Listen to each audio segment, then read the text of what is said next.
gentlemen, please welcome to the stage country music artist Waylon Hannell and steel guitar player Barry Goki to sing our national anthem.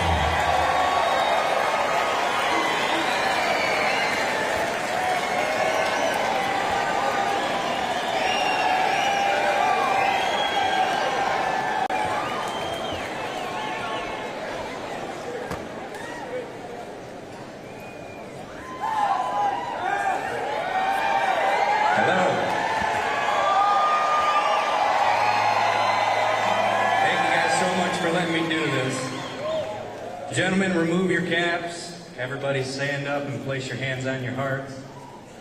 And sing along if you know this great tune. Hi, I was just about to call you.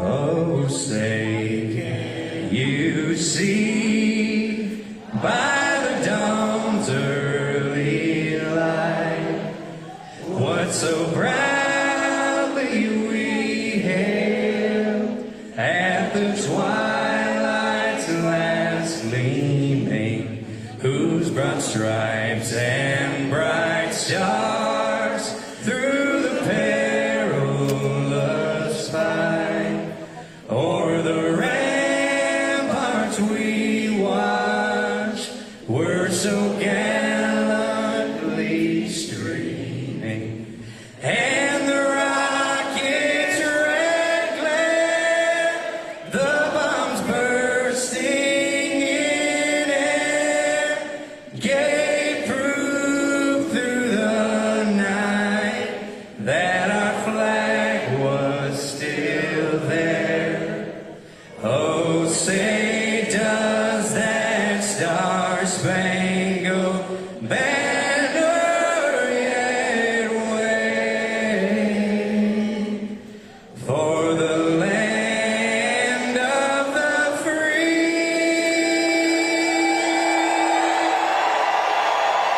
and the home of the brave?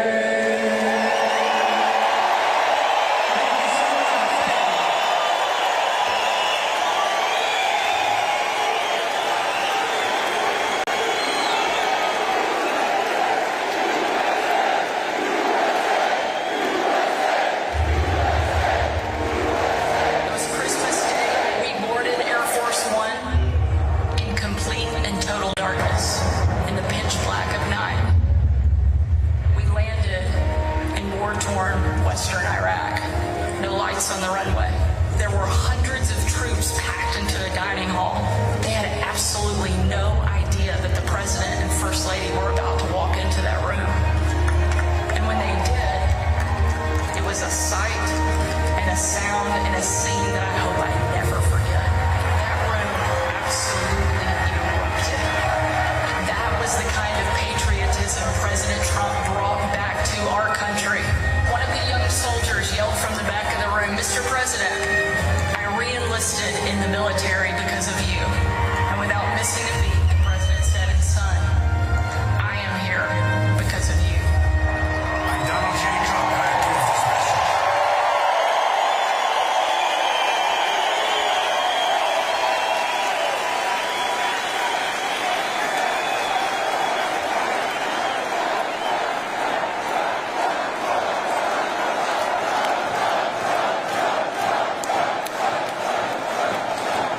This is the final battle.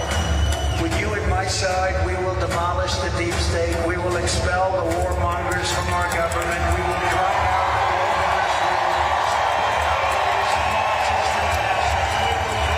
the sick political class that hates our country. We will rout the fake news media, and we will liberate America from these villains once and for all.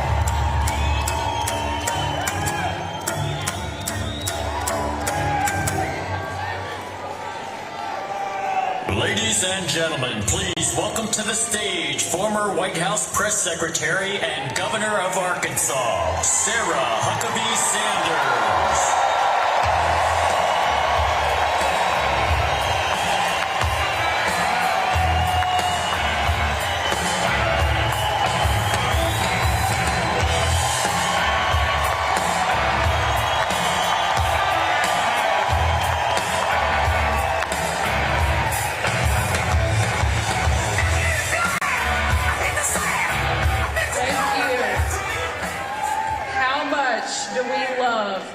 President Donald J. Trump.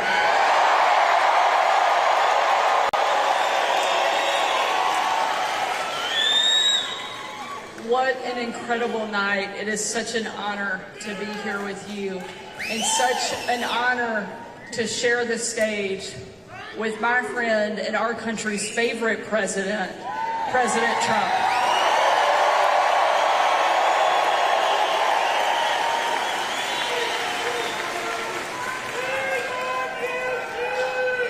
You know, the left has tried everything they can think of. They've tried to impeach this president. They've tried to throw him in jail.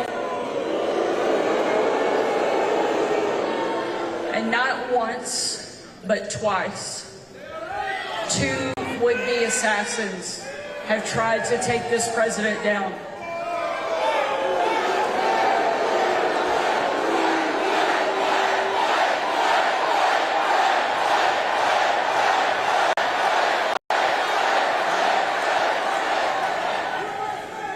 But we're here to let them in on a little secret. God is not done with President Trump.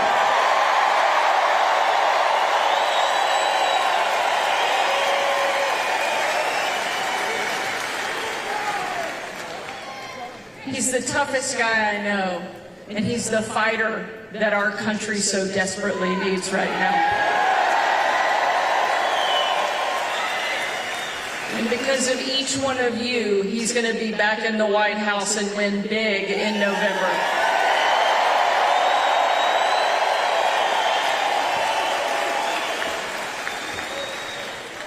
You know, I stand here tonight as the former White House press secretary, a job that I absolutely love.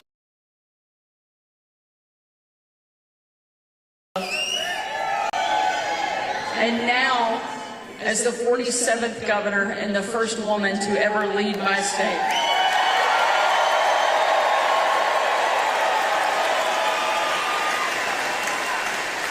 And while I'm incredibly proud of those things, the most important job I have, the greatest title I have, is that of being a mom. I have 3 kids.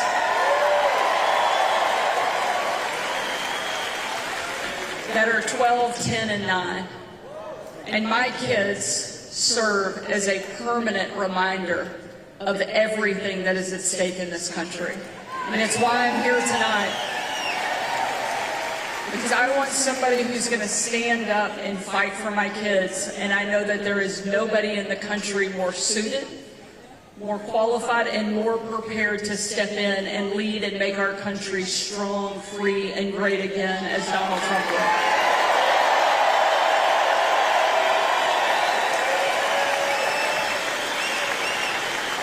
Not only do my kids serve as a permanent reminder of what's important, they also keep me humble. You can walk into a room like this where people cheer when you step onto the stage, and you might think for a second that you're kind of special. Then you go home and your kids remind you very quickly you're actually not that big of a deal.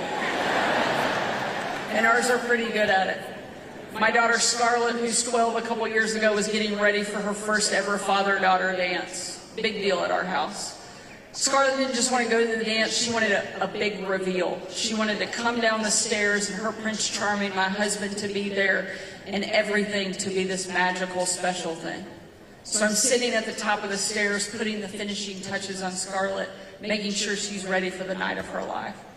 And as I'm talking to her, I'm telling her how proud I am of her, how thankful I am that God chose us to be her parents, how beautiful she is on the inside and out. And as I'm having this moment, I start to get a little bit emotional, teared up. As my eyes fill with tears, my sweet daughter reaches up, pats my shoulder, and says, "It's okay, Mommy. One day you can be pretty too." So my kids keep me humble. Unfortunately, Kamala Harris doesn't have anything keeping her humble. You would think after 4 years of straight failure, she would know a little humility. Unfortunately, she doesn't. You would think after 4 years of wide open borders, skyrocketing inflation, and an embarrassment on the national stage, she would be held accountable for the failures of this administration, but she thinks she can walk away and get out of it. But we're not going to let her.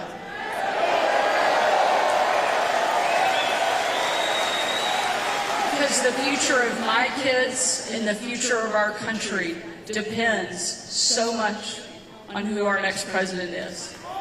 It's why I know you're here tonight. It's why it is so important that we show up in the biggest way possible and send a very clear message. We are finished with the failures of the Biden-Harris administration,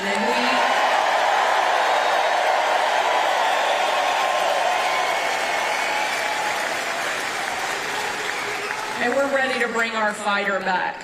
Ladies and gentlemen, please help me welcome the greatest president our country has ever seen, our friend, our fighter, Donald J. Trump.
Thank you very much.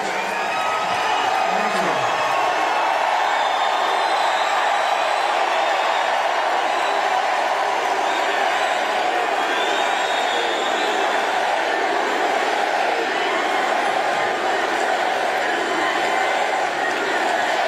Oh, thank you very much. That's a lot of people for a town hall. Nobody's ever seen a town hall like that. You know, a town hall is supposed to have about 300 people. You have about 8,000 people here. And equally as important, you have about 8,000 people that are not here and they're walking away. But I think we have television outside, right? So they're watching from outside. Would anybody like to change places with them? I thought you were going to say that.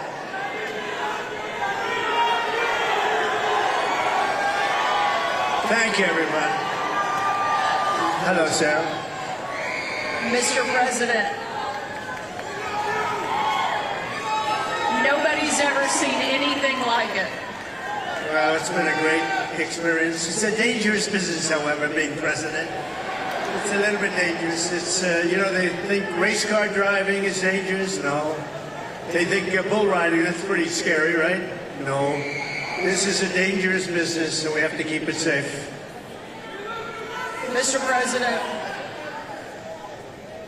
I don't think there's a person, certainly in this room tonight, and probably anywhere in the country, that doesn't remember exactly where they were on July 13th, that Saturday, when a horrific thing happened, an attack not just on you, but what I see as an attack on our entire country. They have...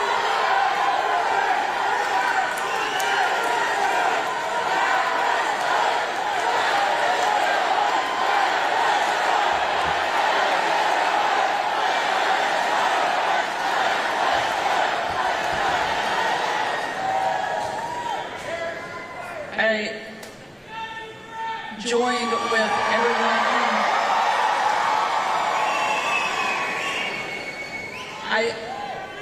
We know that you were tough.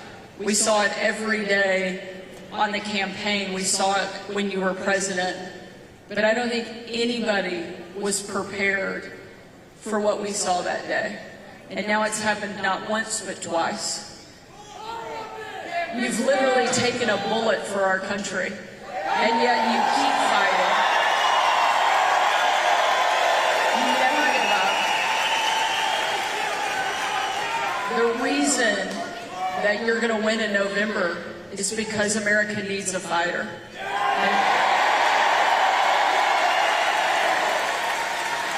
We've never needed a fighter more, and we've never had somebody more qualified to step in and lead our country than you. I'd love for you to tell us, why do you want to be president, and why do you continue fighting even after they keep attacking you every single day? So, we ran, thank you everybody. A lot of love in this room. I love you. We love you.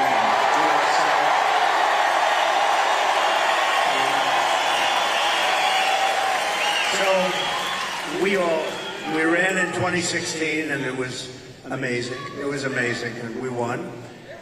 We then ran in 2020. We did much better than 2016. People don't like to hear it, you know. Oh, he's a conspiracy theorist, you know. We got millions and millions more votes. We did much better. It wasn't even a contest. I was telling one of the papers, they said, what was the difference? I said, well, the difference is we did much, much better the second time. But we had a lot of things happen. We know what those things are. So what difference? Because now in like 48 days or whatever it might be, we're going to do something that will be, I don't think it's going to shock the world, actually. I think the world is going to be maybe prepared already. In Europe, they want it to happen. Even though they would not prefer dealing with me in terms of the economics, they still want it to happen because the whole world is blowing up, and they know it's not going to blow up if I'm president here. But, so we did great. And honestly, if I didn't do great, if we know what happened, and if that didn't happen, if I didn't do well in 2020, I wouldn't even think about doing this. But we did phenomenally well, and bad things happened. We're not going to let it happen again. And now, I'll tell you, so 2016, a lot of spirit. 2020, we had unbelievable spirit. And then we got let down because what happened should never be allowed to happen in this country again. But I have never seen the spirit like I've seen right now for this race.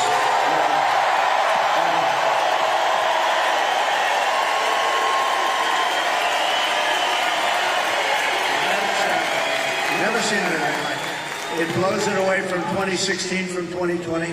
And basically, it's very simple. You're saying what? We're going to seal the border immediately. We're going to drill, baby, drill. You know, we're going to drill, and we're going to bring your energy prices down. We're going to try and get rid of a lot of that big lump of inflation that this administration has given us. And I have to say that President Biden called me yesterday. He was very nice. We had a very nice conversation. I appreciated that he called about, you know, what happened the other day. And he's committed. He's committed. No, but and today, a little while ago, I got a very nice call from Kamala. It was very nice. It was very nice. It was very, very nice, and we appreciate that. But we have to take back our country. We have to win. We're going to win, and we're going to make America great again. That's all there is to it.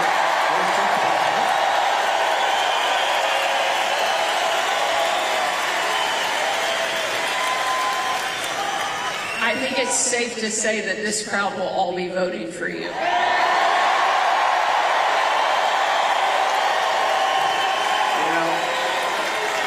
When I think of this state, it's so sad. Years ago, I was given, thank you very much, but years ago I was given an award as like Man of the Year or something from an area that nobody knew, and the press said, oh, it never happened. Well, then it did happen. They found out where it was, but it was like 15 years ago.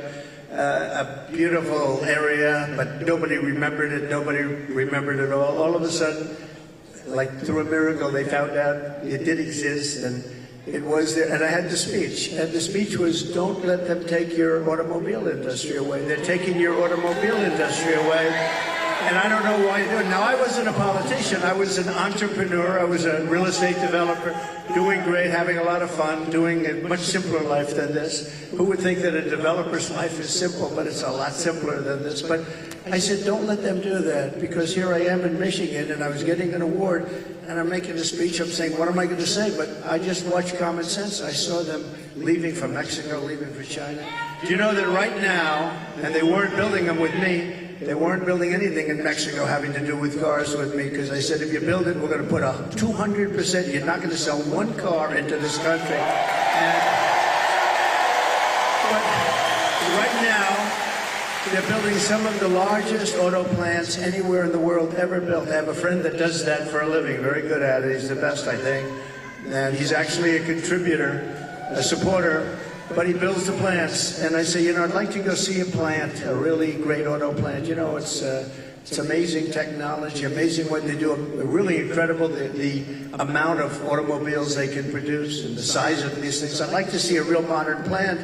And he's the one that does them. And I said, so where would we go? I was hoping he'd say Detroit or someplace up here. But anywhere in this country, I'll take anywhere in this country, right? So will you, my greatest guy right over here. Stand up, will you, please? He's such a great guy. Oh, hi, everybody. We're going to bring him back. We're going to bring him back. We're not just going to keep, you're losing your jobs, the whole thing, but just, so they're building. So I said, where would I go? And let's go take a look at a beauty. He said, well, we'll have to go to Mexico. I said, wait a minute, I'm not interested.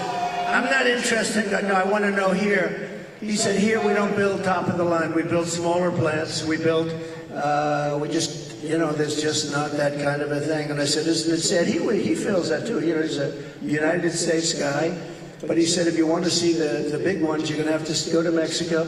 They're owned and built by China in Mexico. And there are a number of them going up right now. And they think they're going to make their cars there, and they're going to sell them across our line, and we're going to take them, and we're not going to charge them tax. We're going to charge them, I'm telling you right now, putting a 200% tariff on, which means they're unsellable. Unsellable in the United States. And then you wonder why it gets shot at, right? Only consequential presidents get shot at. When I say something like that, you have countries saying, this guy, but what can you do? You have to do what you have to do, right? We have to be brave, otherwise we're not going to have a country left. So what's happening is they're building these massive auto plants, and they think they're going to make tens of thousands of automobiles and sell them in here. No tax, no nothing. It's not going to happen. When you put on tariffs are the greatest thing ever invented. I took in $467 billion from China. Nobody else took in anything, and China's economy is not even doing that well. And Biden, they have not been able, and Kamala, they have not been able to take those tariffs off because there's so much money. And frankly, if they did take them off, this country would be flooded with Chinese cars. You don't have the Chinese cars. We put a pretty good tariff on. It was going to be lifted at some point. Then we had COVID. We did a tremendous job in COVID. We gave you a stock market that was higher than just prior to COVID coming in. And we did a great job. We never got credit. We got credit for the best economy maybe ever. We got credit for having defeated ISIS and having rebuilt our military. We shouldn't have given Sarah. We shouldn't have given $85 billion worth of equipment to the Taliban, to Afghanistan. And I think the most embarrassing moment in the history of our country, that whole thing was the most, when we were leaving. We were leaving with me. I was the one that got it down to the right number. We were going to keep the big air base, which is exactly 1 hour away from where China makes its nuclear weapons. Think of that. 1 hour away. And we gave it up. We just gave it up. One of the biggest, one of the most, we spent billions and billions of dollars many years ago. The runways can hold more weight than any runway ever built. Think of that. They're, I think, 19,000 feet long, which is, 3 times what a normal runway would be. It's called Bagram. And we were going to keep that because of China, not because of Afghanistan. 1 hour away from where they make their nuclear weapons. So that was a good one. We left. And the way we got out was so embarrassing. And because of that, first of all, 13 dead soldiers. I've gotten to know their families. They're incredible families, but they'll never be the same. Many badly injured, Nobody ever talks about the soldiers that are badly injured. They talk about 13 dead, and we always have to say that, number one, and great families. But nobody ever mentions the fact that some of the soldiers were hurt so badly, the arms, the legs, the face, like obliteration. We left American citizens behind, and they're not too happy, I can imagine. But if they're living, and we also gave them $85 billion worth of the best military equipment, all beautiful, brand new, between the goggles and the planes and the armor-plated cars. We gave them armor-plated trucks and cars and vehicles. And so much, and they're one of the largest sellers now today of military equipment in the world. They're selling this stuff. 777,000 rifles and guns. Think of that. How do you have that anyway? Who would put that? We have 71,000 trucks and cars, and again, many of them armor-plated. So what happened is when Russia looked at that, they said, we're going to invade. We're going to go into Ukraine. If that didn't happen, I don't think, and I guarantee you, if the election were a straight election, we won that election, we should have won that election, everybody knew we won the election, they would have never attacked. Putin never would have attacked. But the oil prices got driven up at $100 a barrel. He made money. He's the only guy who fought a war, and you make money fighting a war. But it got driven up because of their bad energy policies. But when he saw that, and you wouldn't have had, think of this, you wouldn't have had, how different would the world be? You wouldn't have had Ukraine being attacked by Russia. You wouldn't have had October 7th in Israel, where that horrible situation took place because Iran was essentially broke. They had very little money, and we would have made a great deal with them. All we want is we don't want them to have a nuclear weapon. Very simple. That's all we want. We don't want you to have a nuclear weapon. We would have made a good deal with Iran. They would have been happy. And I think they're going to end up being very unhappy, but it's very dangerous. They're very close to a nuclear weapon. And the other thing, you wouldn't have had inflation. You wouldn't have had inflation because inflation was driven up by their bad energy policy. And you remember your gasoline started going up to $5 and $6 a gallon. And then what happened is they said, oh, we're going to get killed. We have an election. We're going to get killed. And they went back to my policy. So they went back to the same. What they don't, and they say, we produce the same amount as Trump. Well, they went right back to my policy, or you would have had $25 a gallon gasoline. So they went back. What they don't say is, though, I would have been producing 4 times as much. And I took us from third into first place by a lot. But we have more liquid gold under our feet than any other country in the world, including Saudi Arabia, including Russia. And we would have been so dominant in energy. We would have, we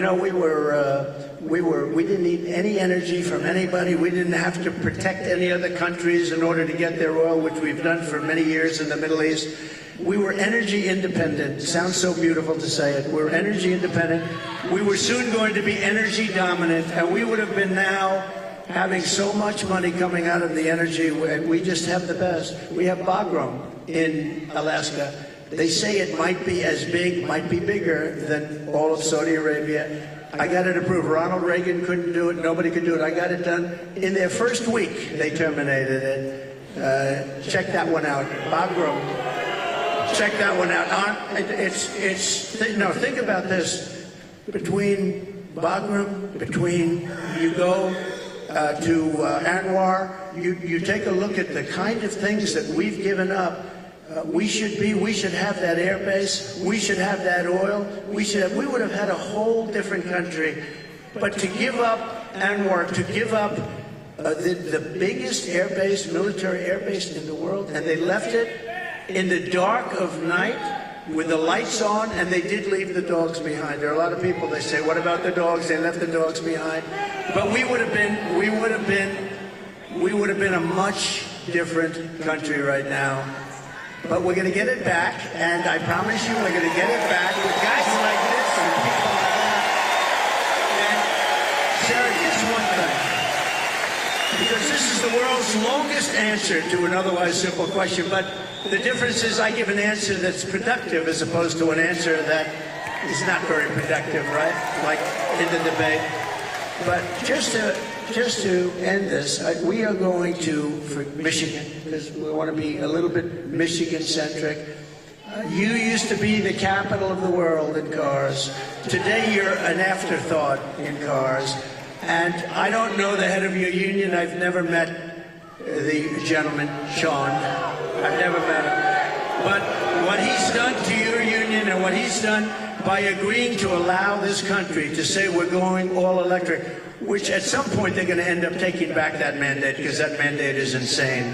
They want to go all electric basically by 2030. And for him, think of this, for him to do that, just real fast, you're right now at 25% of where you used to be and heading south because the electric cars are all going to be made in China and Mexico, but they're all going to be made basically in China. We are going to bring so many auto plants into our country. You're going to be as big or bigger than you were 50 years ago because they won't be able, if they're not willing to build a plant, we don't want their product. And that's enough. That's all I want.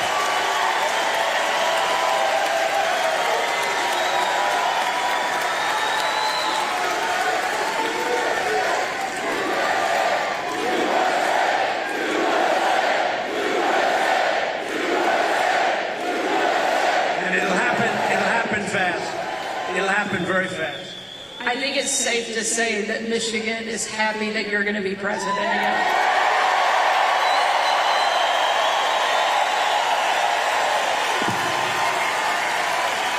Mr. President, we don't mind that you give long answers because you actually have something to say, because you actually got something done when you were president.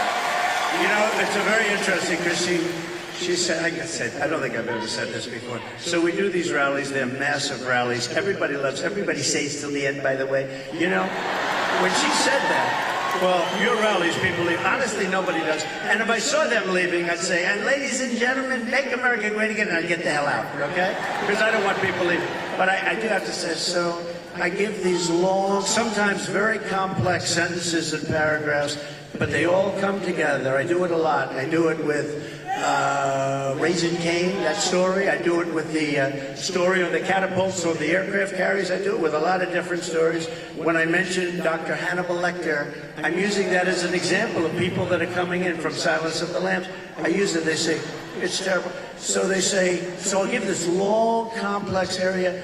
For instance, that I talked about a lot of different territory. The bottom line, as I said, the most important thing, we're going to bring more plants into your state and this country to make automobiles. We're going to be bigger than before. But the fake news, there's a lot of them back there. You know, for a town hall, there's a lot of people. But the fake news likes to say, oh, he was rambling. No, that's not rambling. That's genius, when you can connect the dots.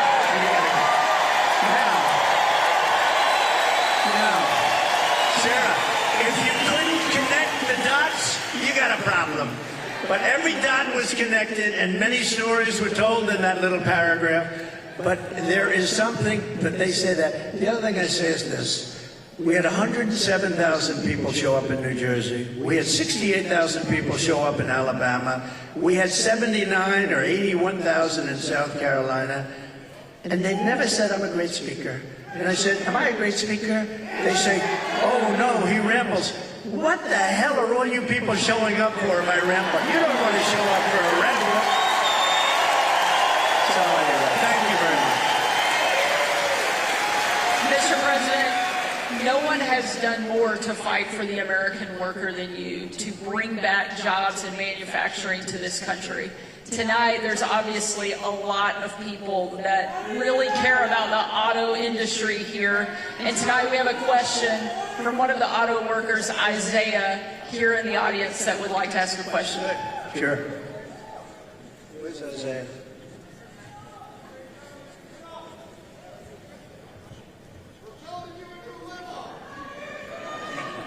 Thank you very much. Thank you. We'll build a brand new beast. We're going to build a beast right here. Thank you very much. Thank you. Thank you. Yes, sir. Thank you, Mr. President, for having us here tonight. I just want to let you know that I've attended one of your rallies. I did not leave early, and I did not fall asleep. I just want to let you know that, sir. I did not do it. I did not do it. I didn't see anybody else doing it either, sir. My name is Isaiah. I'm a third-generation UAW worker, working hard to build trucks here in America. Yes. Getting ready. You're going to be doing plenty of it. Thank you, sir. Thank you, sir. I work for Ford, and you actually came and visited the plant that I work at. You did. And my question to you, sir, is what do you see as the major threats to the future of Michigan manufacturing, auto working jobs, and what will you do to eliminate those threats, sir? Okay, so I'll get into another little bit of a long answer, because when you say major threat, to me we have one really major threat. That's called nuclear weapons. We have other countries that are hostile to us. They don't have to be hostile to us. I always say if you have a smart president, you'll never have a problem with China, Russia, or any of them, okay? I got along great with Putin. I got along great with President Xi. I got along great with Kim Jong-un of North Korea. Everybody said, oh, you can't get along with them. He liked me. I got along great with him, and he has a lot of nuclear force. But you essentially have 5 countries, and you're going to have more. Whether you like it or not, you're going to have more. It's the single biggest threat to the world, not only Michigan, to the world. And you're not going to care so much about making cars if that stuff starts happening. And we have people that are not good at negotiation. The war should have never happened. President Biden, I want to be nice. He was so nice to me yesterday, but, you know, in one way, I sort of wish the call wasn't made, because I do feel he's so nice. I'm so sorry about what happened and all that. But I have to lay it out. We have very important, and the same with Kamala today. She could not have been nicer. But the fact is, we have to have people that are respected by the opponent, by the other side, by other countries that have this. Even Pakistan has nuclear weapons. We have countries. India has a lot of nuclear force. We have countries that have tremendous nuclear power. And when I hear these people talking about global warming, that's the global warming you have to worry about. Not that the ocean's going to rise in 400 years an eighth of an inch, and you'll have more seafront property, right, if that happens. I said, is that good or bad? I said, isn't that a good thing? If I have a little property on the ocean, I have a little bit more property. I have a little bit more ocean. But the fact is that it's a tremendous problem. And we are closer to World War III today than we've ever been. And the difference is, and I say this a lot, this isn't army tanks going back and forth and shooting at each other. This is obliteration. The power of these weapons, and I'm the one that revived it, and I hated to do it, but, you know, we had stuff that was 48 years old. They didn't even know if it worked. We have incredible stuff. So does Russia. China has much less, but they're going to catch up over 4 or 5 years. It's the single biggest threat by far to civilization, and nobody talks about it. They talk about global warming. Used to be, remember? Used to be global warming. You know, they changed the name. You know why? Because the planet's getting cooler now. So now what they call it is climate change, because that covers everything. See, climate change, if it gets hot, cool, you know, these people, I don't know if they're for real, but if they're not, they're covered by the words climate change. If it gets cooler, that's good. If it gets hotter, that's good. Global warming wasn't working so well. But the single biggest threat, okay, now let's assume we have a really smart president, and that's not going to be a threat because we have a lot of power. Doing business with China is a good thing, but you have to have a fair deal. Doing business with Russia, they have so much in terms of minerals and things. The size of their land mass is like 4 times bigger than the United States. The minerals and things they have, we can do great business, and you keep everybody happy. You can solve that problem. But let's talk about the local problem. The local problem is that you have countries stealing your business. Mexico is a very big one. Mexico, this year we have a deficit with Mexico of $250 billion. Think of this. With Mexico, little Mexico, you think of it as a little innocent place. We're losing our ass to Mexico.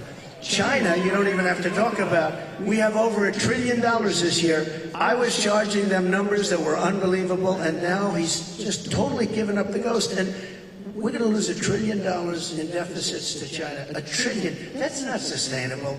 We're going to turn it all around, and we're going to do it through taxation and tariffs. It will be done in 24 hours, and it'll change the whole planet. Just so you know, Sarah, China became powerful because they charge. They don't call them tariffs. They call it a tax. They don't call it tariffs. The word tariff is a beautiful word to me, but to a lot of people that don't understand, it's not a beautiful word because you have a lot of people that are paid off by these countries. They're taking care of these countries, and they don't care about destroying the United States. They want millions of dollars in fees and consultation, but we will, literally in a period of 24 hours, we can change the whole trading of the whole world. They've taken advantage of our country for years. I stopped it. I stopped so much of it. And then we had a focus on COVID, which a lot of people said was put in there for a reason. You know, it came out of the Wuhan lab, which I said right from the beginning, all of you know. It didn't come out of a cave, they said a cave. It didn't come from France, they blame France, they blame, I call it the China virus because I like to be accurate, you know? They call it the Spanish flu, they call it all different names when something comes from a country, except for China, we have to call it COVID. What the hell does COVID mean? The China virus. And a lot of people think they did that because they were not happy with me as president. I actually had a great relationship with President Xi, and in his own way, he probably liked me the most, but maybe or maybe not. I saw that Putin the other day endorsed Kamala. And you have to understand, these are major chess players.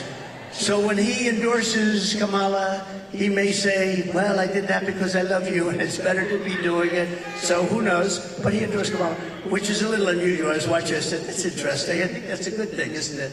It really is. But look, we have to turn it around, and we can. We're going to have a reciprocal trade tax. We're going to have so if China charges 152%, which they do in a car, if we sell a car made here into China, which you don't do because the tax is too high, they say to all your companies and to others, and to Elon Musk, who gave us, he is a great guy. He gave me the strongest endorsement. And he's a really wonderful guy.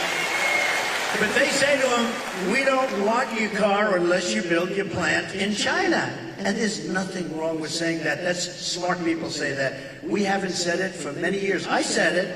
We have a lot of plants going up with Apple and other things. I said, you got to build plants. You don't build plants here, we're going to put the tariffs on your products coming in from China. So we can do it quickly, but we're going to have what's called the Reciprocal Trade Act. Now, I dealt with a senator, a very good senator, actually, but he knows nothing about trade. I said, here's what I want to do, Senator. I want to take the reciprocal trade. If they charge us 100%, we charge them 100%. He said, you mean they charge us, we charge them? You got me. How simple could it be? It was sort of cool, because he doesn't care. He's a senator, doesn't care about trade, but, you know. So we're going to call it the Trump Reciprocal Trade Act, or I'll leave the name Trump off as long as we do it.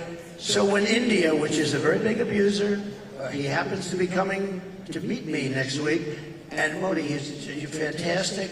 I mean, fantastic man. A lot of these leaders are fantastic. You have to understand one thing. They're 100%. These people are the sharpest people.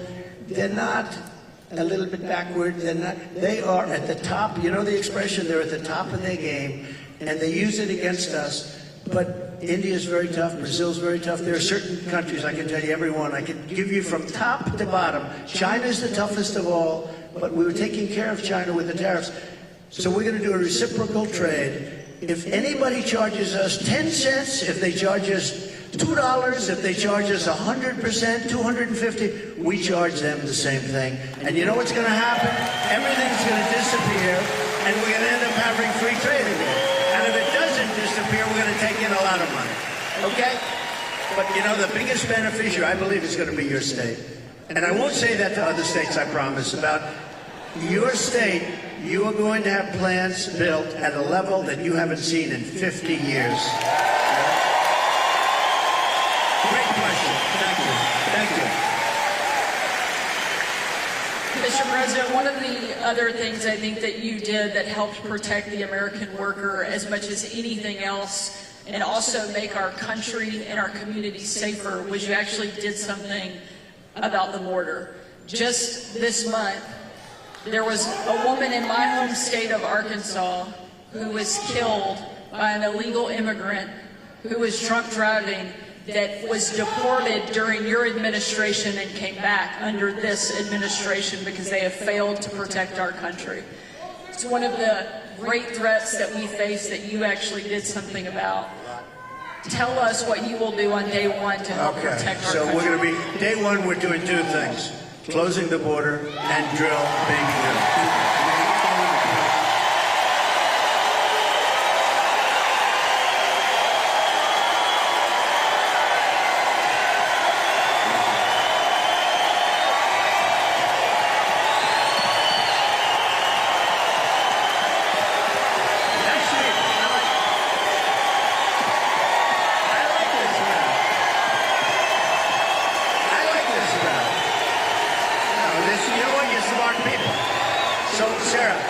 Thank you.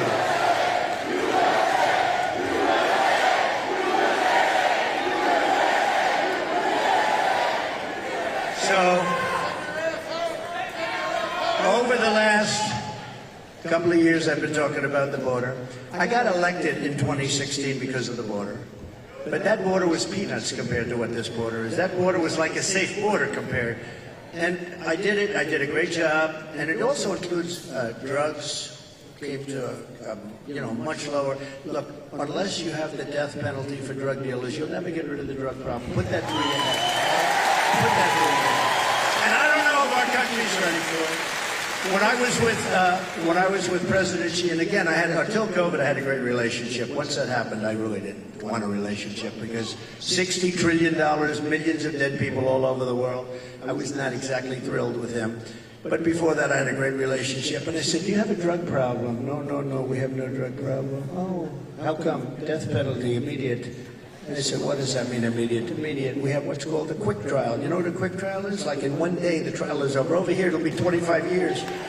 They'll get some nice liberal lawyer, and he'll have it tied up for 25 years. The guy dies of old age. So, but they have a death penalty. In Singapore, they have a death penalty. In a lot of countries, they have a death penalty. You sell drugs. Because the average drug dealer kills during his or her life 500 people. The average one. The big ones, much more. But when you hear that, when people start to hear that, and I set up blue ribbon committees, I put, nice people, dilettantes from New York and from Los Angeles, people that know nothing about drugs, and they're dealing with very smart people. These dealers are smart as hell, they're tough as hell, and then they make a fortune. They make a fortune. And if you don't have the death penalty for drug dealers, you're just wasting your time. Now we can keep it down, and we can do better than we're doing now, and a lot better than we're doing now, because what's happening now is out of control. But we had the lowest human trafficking, mostly in women, I hate to say, mostly in women, but we had the lowest human trafficking in 32 years. You know my favorite chart, the chart I put down. When I look to the right, that'll be my all-time favorite chart in history. That was basically a chart showing what a good job I did on immigration. But even if it showed I did a bad job on immigration, it will be my all-time favorite chart, because I wouldn't be here right now if I didn't look over. Let me see that. That was not good. My all-time favorite chart, blue, yellow, red. It was beautiful. Oh, there it is. There it is. These guys are very good back. I didn't. That's good. You know, the interesting thing, it's always on my left when it's at rallies. It's always on my list. I only do it about 15, maybe 20% of the time, so I don't do it much. And it's always at the end of the speech. But it's always here. For some reason, they dropped it here. It was at the beginning of the speech, the very beginning couple of sentences. And I turned like a deer bolting, I guess, right? They say good hunters say this every once in a while, a deer will bolt prior to the shot. And I don't know, I guess mine was a form of, but I turned around to look at it. It was right here, behind me, actually. And my head was at a perfect angle. It got me. But if you got to be hit, that's the best place. Although it's blood. The doctor said, "How come so much blood?" He said, "The ear bleeds more than anything." I said, "I'll take it. I'll take it." But it was an amazing. And I have to say, because I have to, while we're on the subject, because people do like to talk about it. A few days ago, we had an incident. I have to say, Secret Service did a hell of a job. They really did. They caught.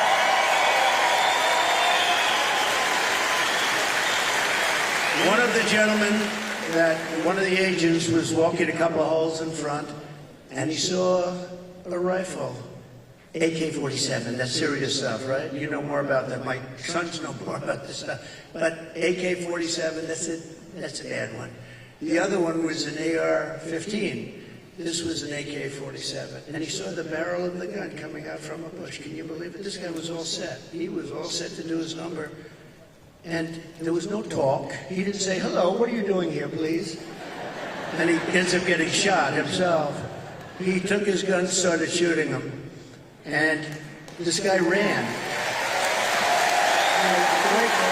I don't know if he's... Where is he? Not here, right?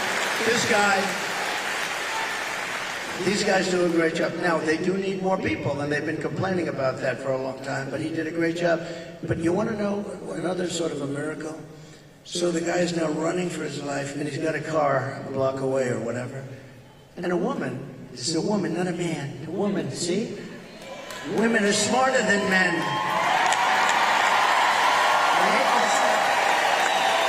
How does that sound? Our great First Lady is very happy now. Let me just tell you, think of this. Who would do this? I actually asked, I was with the sheriff this morning, I was with a couple of people from Secret Service. Who would do this? So you now have a man running, not with a gun, he dropped the gun, we found the gun, but he was gone. And a woman driving in a car saw a man on the street, pretty busy street, running. And she followed him. And he got into the car, and she stopped because she thought he was trouble. He looked different. He like trouble. She followed him, it wasn't very far, and parked the car behind his car and started taking pictures of his license plate. Now think of it. And Sarah, think of it. No, seriously, who would do that? It's The women. not from good or bad, not from, strength or heroism. No, just, you see somebody running. I see people running all the time.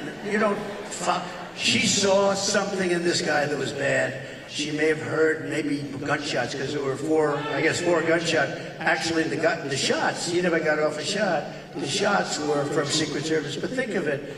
Who would do this? If you took 1,000 of these incidents, would even one person have done it? This woman was, I haven't met her, but I'd like to meet her. I'm going to meet her, I hope. But think of this.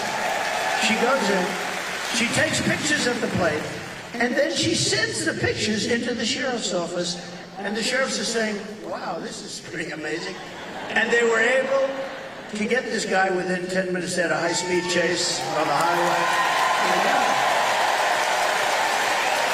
Otherwise, we'd probably have an AK-47. They had the camera. They had he had the whole thing. He was a sophisticated guy. He even had the serial number taken off the rifle, the gun. But think of this.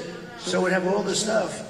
But I'd be walking around saying, I wonder where this guy is. Is he in this audience? We would have a maniac out there. This woman was unbelievable. Because I actually asked the sheriff, if it happened 1,000 times, would anybody have done that? He said, maybe, but not much, not much. So she did she was really amazing, amazing job. We're glad she did. I think there are a couple takeaways there. One, the women of this country love Donald Trump. And are willing to actually do our part.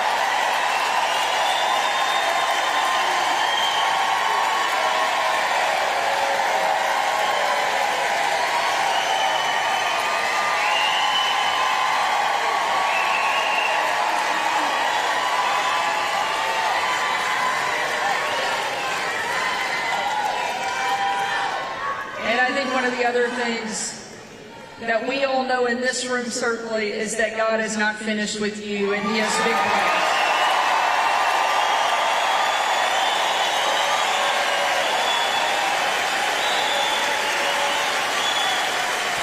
Sarah, I just want to say one thing. So when I heard about this tonight, I said, so where am I speaking? Michigan, good. I like Michigan. I want to talk about cars. I love talking about the cars because it's so simple. It's so ridiculous that this is happening. You don't want the electric. You do want electric cars, 7%, 8%. Elon makes a great product. But you know what? And I've driven. His car is incredible. Other cars are incredible. But you have a little thing. But you want to have gasoline-propelled cars. You want to have hybrids. You want to have all sorts. They say a new one is going to be hydrogen. Who the hell knows? They said it has a slight problem. It blows up.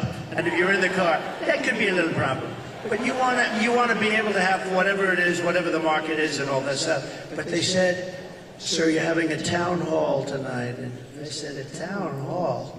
What the hell? They want a rally. They don't want a town hall. Town hall. And I said, so who is the host? Because host or hostess. And they said, Sarah Huckabee Sanders. And I said, oh, that's it. I like that. But I figured, Sarah, you know, I love these rallies. You go and you say, we will make America great. Everyone's going crazy. We had one the other night. But you know what? Can I be honest? This was more fun than a rally today. This was fun.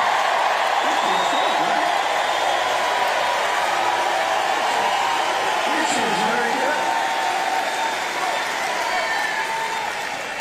We're going to take another question from the audience. Maybe the only job in the country harder than being president of the United States is being a mom, especially under this administration, because they're making everything harder. And tonight we have a mom here in the audience, Barbara, that's behind us, that has a question for you. Hi, Barbara. Hello back there.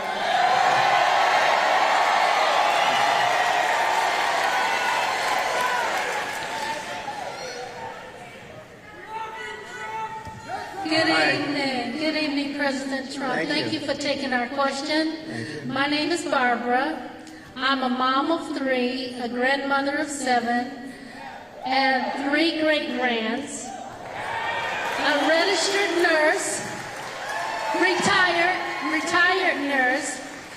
So I know the cost that goes into raising children and running a household. Yeah. People just can't survive now. How are you going to bring down the cost of food and groceries? Very good. Thank you. So we have to start always with energy. Always. I don't want to be boring about it, but there's no bigger subject. It covers everything. If you make donuts, if you make cars, whatever you make, energy is a big deal. And we're going to get that. It's my ambition to get your energy bill within 12 months down 50%. If I can do that, you're going to have interest rates are going to follow, and actually they're going to follow for another reason. The economy is now not good, and interest rates, you'll see they'll do the rate cut and all the political stuff tomorrow, I think. And, you know, will he do a half a point? Will he do a quarter of a point? But the reason is because the economy is not good. Otherwise, you wouldn't be able to do it. But we're going to get interest rates down, and we got to work with our farmers. Our farmers are being decimated. They're being absolutely decimated. And you know, one of the reasons is we allow a lot of farm product into our country. We're going to have to be a little bit like other countries. We're not going to allow so much come. We're going to let our farmers go to work. And I don't know if you remember, I love the farmers because, you know, I had many meetings as president. I had this gorgeous room with this beautiful table that seats about 35 people. And I was with the farmers. Usually everybody wants something. They all want subsidy. But I was with the farmers, and I think you might have been there actually, Sarah. And I said, look, fellas, we're going to get you such a beautiful subsidy, meaning I'm going to do things. And one of the people raises and said, sir, honestly, we don't want a subsidy. It's the first time this ever happened to me. Everyone wants it. They want money. They want to build windmills. We want money with these windmills. Anyway. But you know what? It was amazing. He said, almost tears in his eyes, then we're getting decimated. We don't want a subsidy. We just want to play, you know, a fair, level playing field. And I said, nobody's ever said that. And I have many industries and many groups of people from different things. You know, they do all different things. It's probably the most dramatic I've ever seen. He didn't want anything. All he wanted was to be able to compete fairly. And the problem we have is other countries, they treat us very badly in that way also. They really are. And you know, sometimes the worst countries are our so-called allies. I say so-called because in many ways they're not allies at all. They take advantage of us. They really take advantage. But we're going to do with the farmers. We're going to do what we have to do with the farmers. We're going to put our farmers in. Do you remember the expression? When I was negotiating with China, China said, well, we're not going to deal with this because they never had anybody negotiate. They did whatever they want. They just took us like, you know, for a bunch of suckers. But I told the farmers it's going to be very good negotiators. You're going to suffer for 6 months and then they're going to fold. And that's exactly what happened. They folded and they agreed to buy $50 billion. You know, you might have heard the story. I said, how much, I went to the Secretary of Agriculture, how much did they buy? He said 15. I thought he said 50. So when they're ready to make a deal at 15 billion, I said, no, I want 50. That's what they've been buying. And he said, no, it's 15. I said, you said 50. And he said, no, we said 15. I said, that's okay, yes, for 50 anyway. And we got it. We got it. And they buy a lot of our product. But, so we're going to, it's just a great, interest rates, energy, and common sense. A lot of it's common sense, everything. You know, I like to say, we're the party of common sense. We want to have a strong border. How about that? We want a strong, you know, all of a sudden, they've changed. They didn't want any border. They said walls don't work. Two things work. What are the two things? Wheels and walls. You know, if I do, there's a gorgeous computer down here. In about 2 weeks, it's going to be obsolete. A friend of mine is in that business. He hates it. He said, we come up with a new model, and it's the greatest. About 3.5 weeks later, the damn thing's totally obsolete. The only thing that never gets obsolete is a wall and a wheel. And the wall is what we're talking about now. And you know, we built hundreds of miles of wall.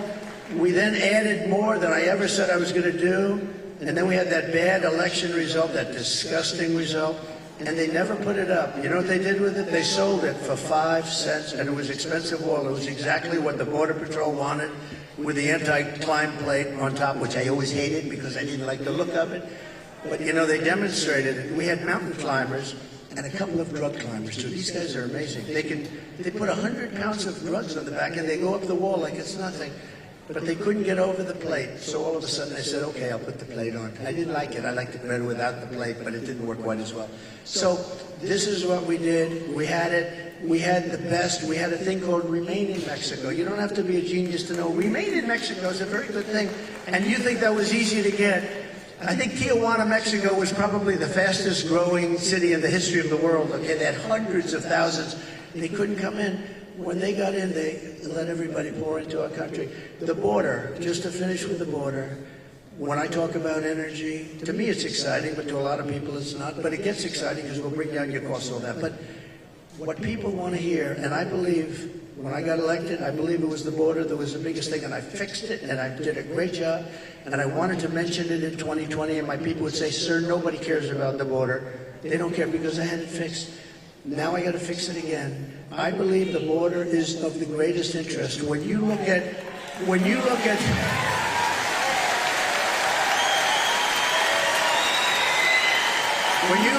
happening in Aurora, Okay? Take a look at Aurora. When you look at what's happening in Ohio, the great state of Ohio, I love it. I'm way the hell up. I wish I was up 18 points in your state, but we are up. We are up. I think when people hear what I have to say, I don't know how you can possibly lose it. I'll tell you this, and I'll say this for Michigan. If I don't win, you will have no auto industry within 2 to 3 years. It'll all be gone. And I know you got a little bit of an increase. It doesn't mean that's the small stuff, because it's just a temporary thing. Because you will not have any manufacturing plants. China's going to take over all of your business because of the electric car, and because they have the material we don't. What we have is a thing called the gasoline. We have gasoline. We have so much gasoline we don't know what to do. They don't have gasoline. So why are we making a product that they dominate? They're going to dominate. You will not have a car industry left, not even a little bit of a car industry. And you're going to have electric cars, but you're going to have 7%, you're going to have 9%, whatever it may be. And maybe someday the technology becomes so good that you can do more. I mean, it's fine. But right now, the battery technology isn't there for long term. I always say, I love the electric car, but they don't go far enough. And they don't do well. In Iowa, it was 20 degrees below zero when we had our great success in Iowa. We had a great... And there were cars all over the place. I said, what's wrong with those cars? They don't work well in cold. And they don't work very well in heat. But Elon's going to figure it out because he's great. He gave me the greatest endorsement. He figures everything. And right now he's got other things to think. He's got to get a rocket up to get those 2 people out of there. They said, Elon, let's get going. No, they're relying on Elon to get the 2 people. Who would like to be up there right now saying, we're coming back home maybe in February? So that was not so good. But Elon will solve the problem. He's great guy. And he loves this state, and he loves your whole, everything you're doing here. And he's done a fantastic job. He really has. And if he didn't endorse me, I would not be saying that, okay? I wouldn't be saying that. Thank you. We got time, I think, for just one more question. When you were president, you built one of the strongest economies our country's ever seen. One of the ways you did that was by passing the largest tax cut in American history. We have a question from Willie, who wants to ask you something about taxes and what you're going to do. Good evening, Mr. President Trump. I'm a local contractor in this town. He's a cool-looking guy, too. He's better looking than I'm a local contractor in this town, and I live here my whole life. And I'm going to tell you, I'm kind of concerned about crucial Kamala's tax increase. Can you outline for the people what you plan on doing about taxes? Great. It's a great question. Look, she's going to double up your taxes. She wants to terminate the Trump tax cut. Just that is going to lift up your taxes by 44%. Just that one move. And remember, I have it so that, like, if you're a farmer or a small businessman, you have no inheritance tax. They're going to give that up. They're going to give everything. A lot of people don't realize. A lot of people didn't talk about it, but if you have a small business, if you have a farm someplace, a lot of farmers, they have beautiful land, but they don't have the cash, and they leave it to their children, and they're so proud of their children, and the children end up going bankrupt because they have to borrow money to pay off the estate tax. There is no estate tax, and that's something that nobody even talks about, but that's saved a lot of families from having to sell their farm or losing their farm. But she's got one thing that's incredible, an unrealized capital gain tax.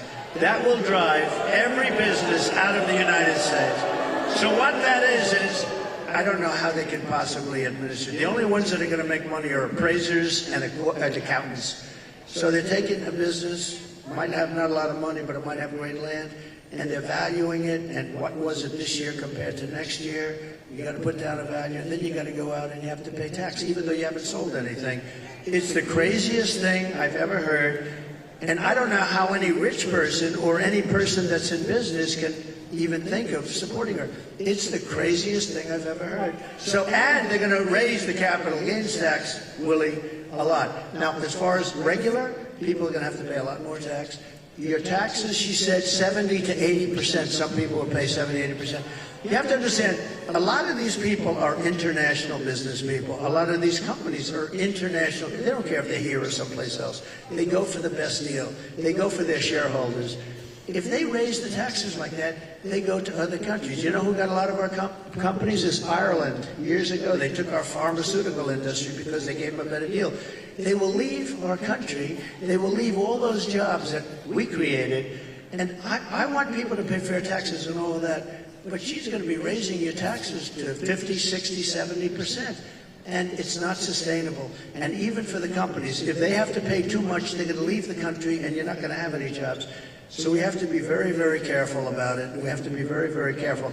And I have to tell you that this has really been an honor. This will be the most fun of any state because we're going to bring back an industry that you can do it. You know, we're going to bring back an industry. And mark my words, if for some reason some tragedy happens, because it would be a tragedy beyond the auto business for the whole country, I really believe that. If a tragedy happens and we don't win, there will be 0 car jobs, manufacturing jobs. It will all be out of here. And that includes South Carolina. That includes other places that are competitors of yours. You won't be making cars here anymore. You won't be making anything in our country anymore. We're going to bring it all back. But the one, and I say this, and I said it to another state the other night, and I said, this is not a good thing to say to another state, but I said, Michigan's going to be the most fun because you're so set up for greatness. All you need is somebody smart at the top to say, you can't flood our market with cars. You just can't do it.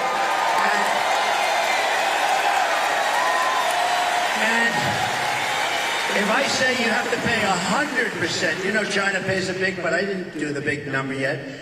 But if I say you have to pay 100 or 200%, it doesn't matter. Because I'm going to say, second sense, I hope you don't mind this. However, if you build your plant in Detroit, or if you build it in Michigan, or if you build it anywhere in the United States for that matter, it seems to be the right location.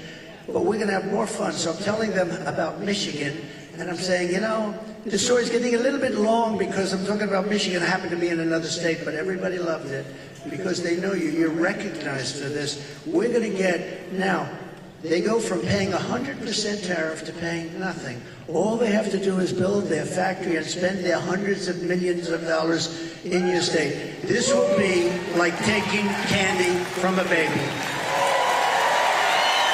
will happen first. I'm going to give you the credit.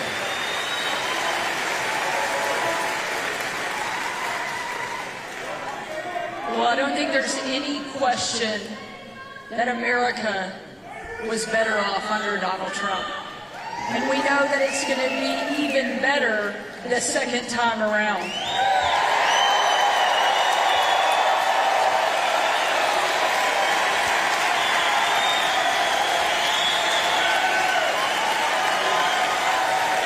Before tonight, I knew you were going to win the presidency. I had no doubt. Arkansas is going to come in huge. But now I know you're going to win Michigan by a big margin.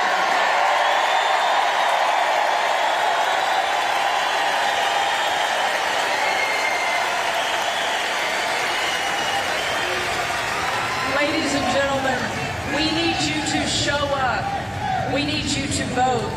Because the future of my kids, your kids, our grandkids depends on whether or not Donald Trump goes back into the White House, and I know you're not going to let us down.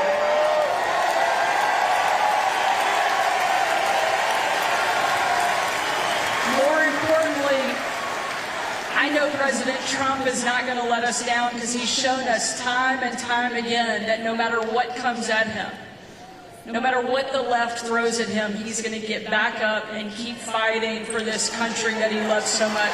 Thank you, Mr. President. Thank you, sir.